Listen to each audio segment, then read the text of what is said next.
Hey ho, Luna the Zen Witch here. Thanks for joining me here in the quiet zone for another unboxing of an oracle deck. And today I am going to do another Moony deck.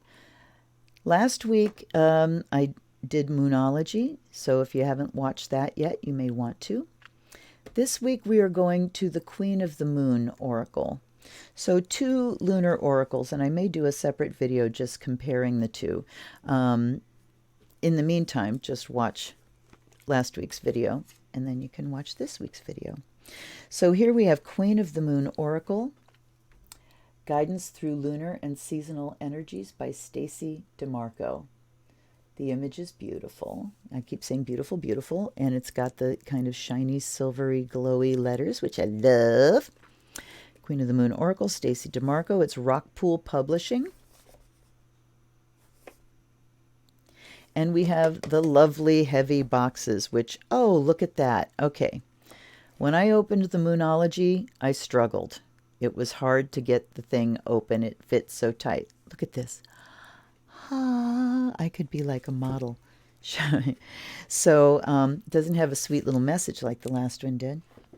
But you can open it easily. And then we have download your free Rockpool Oracle Reading Cards app available now. So that's awesome. And yes, I did that. And there are several decks to choose from that you can have an oracle on your phone. Instructions for iPhone and Android users. We have the standard LWB, which is no longer W, little white book, which is now semi-hard covered and sturdy, and I like that. Looking for the copyright 2018, another new deck. I got these decks together, the Moonology and Queen of the Moon Oracle. So I had a chance to really do a comparative thing. And one of my hairs, they're everywhere. I shed like a sheepdog. I'm constantly pulling hair out. But I tell everybody it's so the hounds can find me. Okay, let's look at the cards. They're shiny. And we have the moon phases in much more detail. In Moonology, we had 8. Here we've got like a full set of moon phases.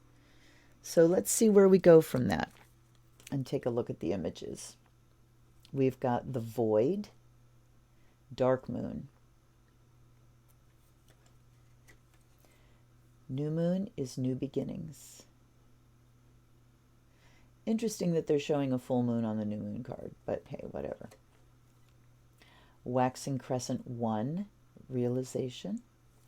Waxing crescent 2, acceptance. So these are like drilling down into much more detailed meanings. Waxing crescent 3, growth. The images are lovely. Very evocative. Look at the earth. Look at the roots. Ooh, ooh, ooh, ooh. And she's holding like this huge pocket watch that's hanging down. That is gorgeous. And very, like I said, evocative. So is the acceptance card. There are petals and doves and hand to hand. I like that. Okay, growth. Waxing crescent 4 is self-love. Waxing crescent 5, nourishment. Waxing crescent 6, the path. First quarter moon, assessing. So quarter moon is a half moon. Isn't that confusing? It's a half moon because the first quarter is half on this side, the last, and then we have full, which is the second quarter. Third quarter is half bright on the other side. Okay, so the 4 quarters go from dark to dark, not dark to full.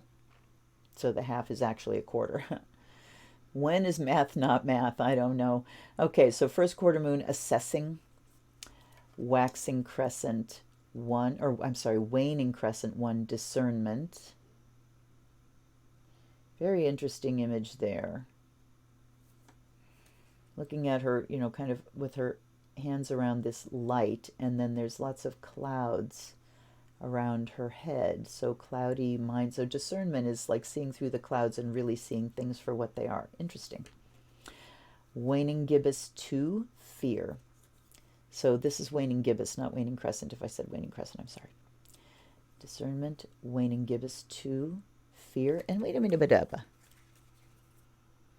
Waxing crescent, waxing crescent. So all the way up to the half moon, we're still calling it a crescent. And they're only calling it gibbous when it's on the waning side. So that's interesting. That's something I didn't. I always thought gibbous moon was, beyond the half, whether it was waxing or waning. I could be wrong. Waning gibbous 2 is fear. Waning gibbous 3, boundaries. Waning gibbous 4, will. Waning gibbous 5, focus. That looks a lot like a card in the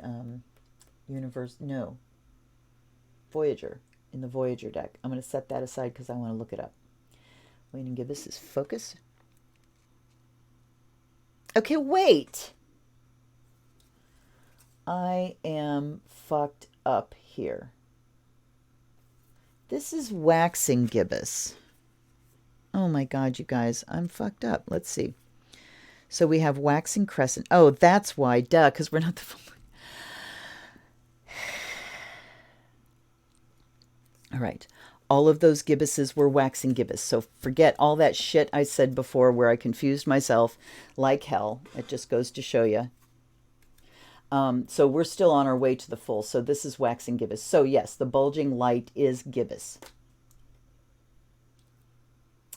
Waxing gibbous 5 is focus. Waxing gibbous 6 is action. Full moon is power. So those were all waxing. Again, tempted to go and edit, but I'm not gonna because I make mistakes too. Then we have waning gibbous. So it is bright, bulging moon bright, either waxing or waning. Waning gibbous 1 is self-reflection. Waning gibbous 2, pleasure. Ooh. 3 is balance. 4 is beauty. That's really nice. 5 is resilience. 6 is wisdom. Look at her standing on books, reaching for the stars. Last quarter moon is gratitude. So again, gibbous is beyond the half, bright. Beyond the half, whether it's waxing or waning. Crescent is less than half, waxing or waning. Last quarter moon is gratitude. Waning crescent 1, protection. 2 is resistance. 3 is surrender. 4 is release. Ooh, that's a nice image too. 5 is peace. And then we're back to new moon. Okay. Which was the dark moon. We're back to the dark moon. Okay. Then we have each of the full moons. So this isn't going by astrological sign. This is going by time of year, which is awesome. So I'm assuming we're starting in, yes, we're starting in January. So we're starting at the calendar year. Wolf moon, snow moon. Obviously, these are for the northern hemisphere. But you could also adjust these for southern hemisphere since they don't have dates on them or signs. Purity. So wolf moon was hunger. Snow moon is purity. Worm moon, faith. Egg moon, trust. Flower moon, blossoming. Hot moon, extremes. Thunder moon, change. Wow, these images are gorgeous. Green corn moon, patience. Harvest moon, fruition. Hunter moon, abundance. Beaver moon, creation. Long night moon, darkness.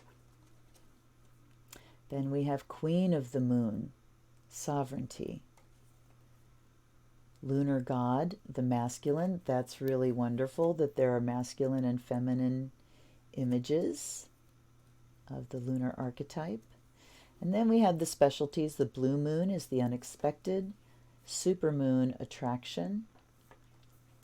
And then we're back to the dark moon and the void.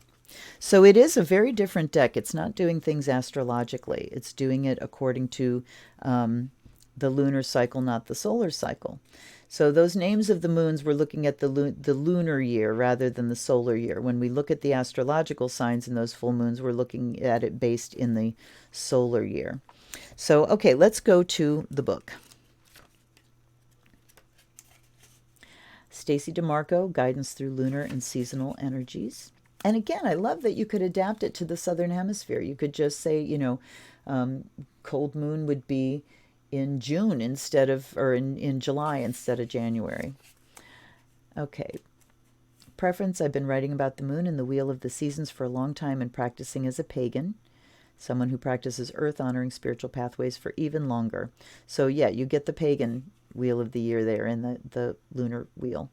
Of course, the lunar energies are a big part of my workings, as it was a big part of the workings of our ancient pagan ancestors from as far afield as the Arctic through Europe into the jungles of South America to the original Australians and the Polynesians of the Pacific. Don't forget the Africans.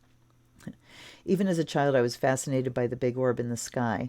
So yeah, she just gives a lovely introduction there. Going out to celebrate the moon throughout her life. I have a direct experience of just how beneficial aligning myself to the gentle circle of the seasonal and lunar cycles can be. And, for women, you can actually sync your body's cycles to those of the moon just by being aware and moon gazing and moon bathing. It can be done. I'm reminded to release what I don't want, to not carry burdens, to rest and restore in the dark and waning cycles. Then I follow the magnetism of energies and plan, grow, reach, attract, and create in the waxing and full cycles. The ritual, the rhythm, this riding of flow has brought me better health, a sharper yet calmer mind, more creativity in my work, and an ability to appreciate that good things take time. So good.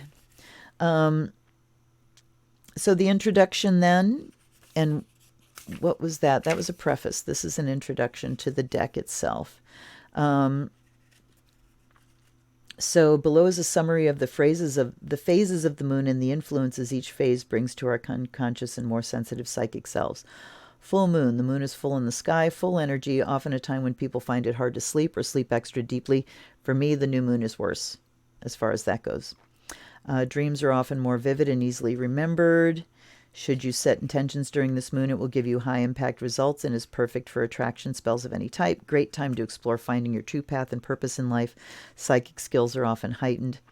Waning moon, the moon is growing smaller in the sky after a full moon before a new. Energy is reducing. Good time to set intentions with the purpose of getting rid of something that no longer serves you or reducing an obstacle. This is a good deck for doing spell work.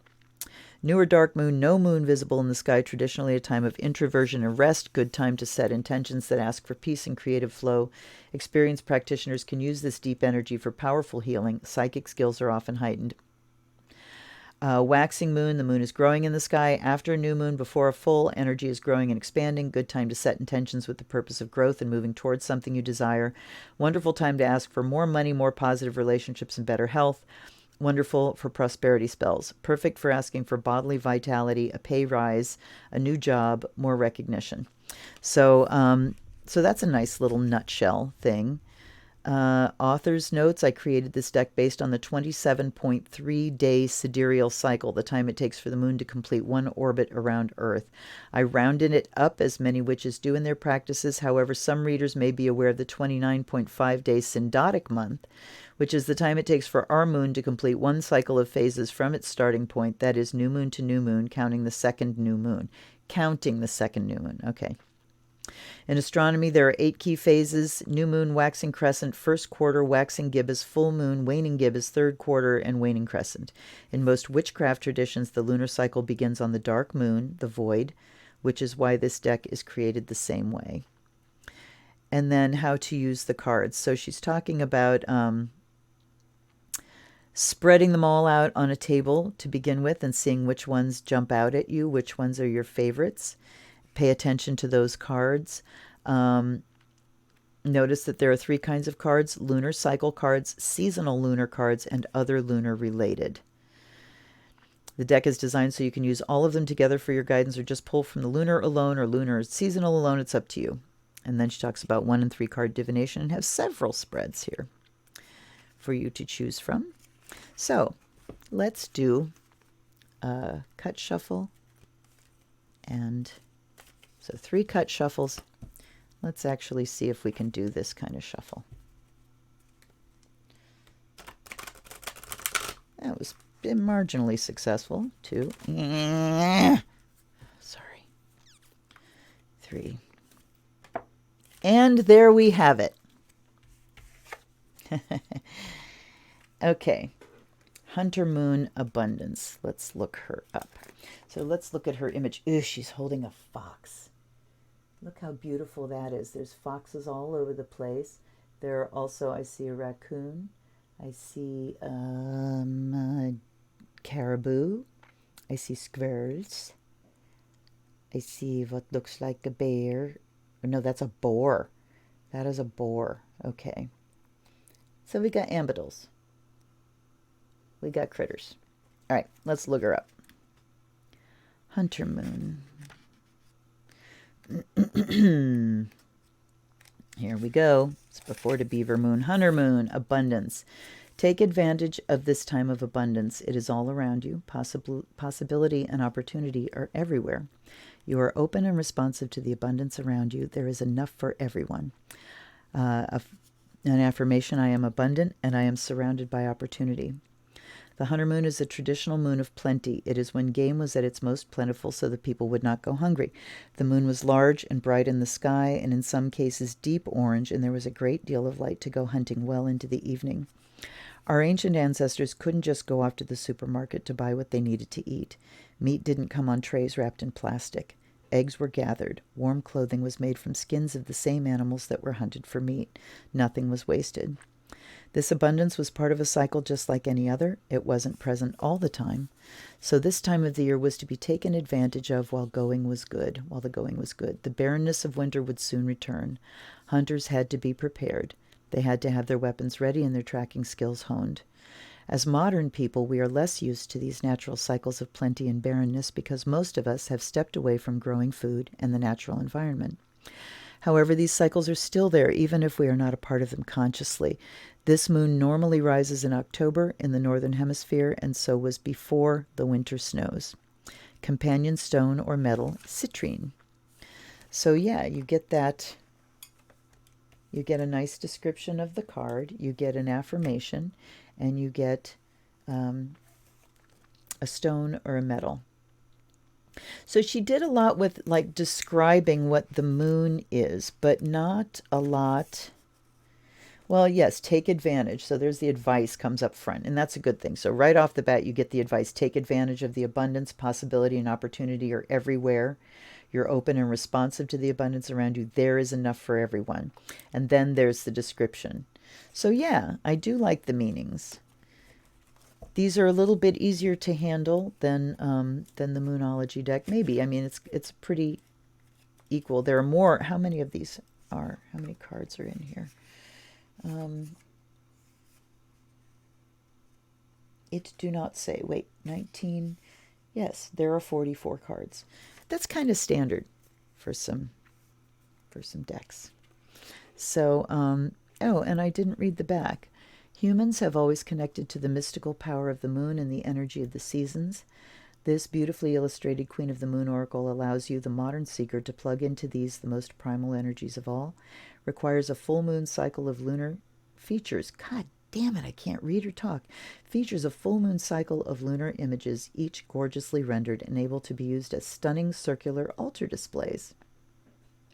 Circular altar displays? Okay. All right. I don't understand the circular part. Experience the seasonal moons and the power they can provide. Learn which moons are best timings for ritual and spellcraft and making talismans for prosperity, love, health, and more. Stacey DeMarco, the Modern Witch, is the author of the annual Lunar and Seasonal Diary, the perfect companion to this card deck. Artwork by Kinga Brichki. That's the first I've seen that mentioned. Includes 44 cards and guidebooks. So the artwork. So again, we have this first page here, Stacey DeMarco, no mention of the artist. We have a mention, or do we?